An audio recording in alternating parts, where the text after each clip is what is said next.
স্বৈরাচার শেখ হাসিনার পতনের পর বেরিয়ে আসছে বগুড়া জেলা আওয়ামী লীগের সাধারণ সম্পাদক ও সদরের সদ্য সাবেক সংসদ সদস্য রাগিবুল আহসান রিপুর কুকীর্তির পরিসংখ্যান। দুর্নীতি আর দখলের টাকায় ফুলে ফেঁপে মহিরু হয়েছেন আত্মীয় স্বজনরাও। ছিলেন কৃষি পণ্যের ব্যবসায়ী, অথচ গেল 10 বছরে রিপু বানিয়েছেন প্রাসাদ সম 9 তলা বাড়ি, কিনেছেন কোটি টাকার গাড়িও।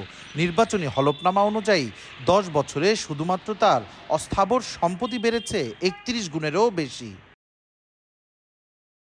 শুধু নিজেই নয়, নিজের পাশাপাশি কোটিপতি বানিয়েছেন স্ত্রী জোবাইদা আহসান জবাকেও, গড়ে দিয়েছেন 20 ভরিরও বেশি স্বর্ণালঙ্কার।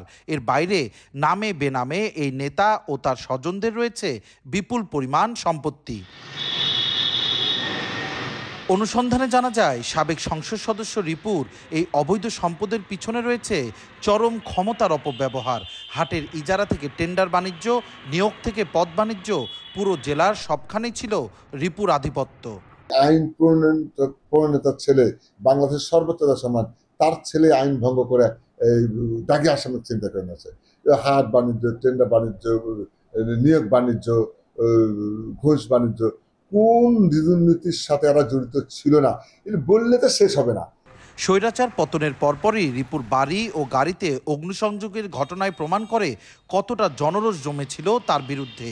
নিজের দলীয় নেতাকর্মীরাও অতিষ্ঠ ছিল তার দুর্ব্যবহার ও অত্যাচারে। সেদিনের পর থেকেই তার প্রাসাদ সম বাড়িতে ঝুলছে তালা, গা ঢাকা দিয়েছেন পরিবার সহ। ইতিমধ্যে ডিঅ্যাক্টিভেট করেছেন নিজের ভেরিফাইড ফেসবুক আইডিও। যোগ সাজসে যেভাবে দুর্নীতি লুটপাট করেছে, এদের নৈতিক মনোবল থাকার কথা না। তোরা থেকে যেন এই দুর্নীতিগুলো প্রমাণ সাপেক্ষে শাস্তির আওতায় নিয়ে আসা হয়।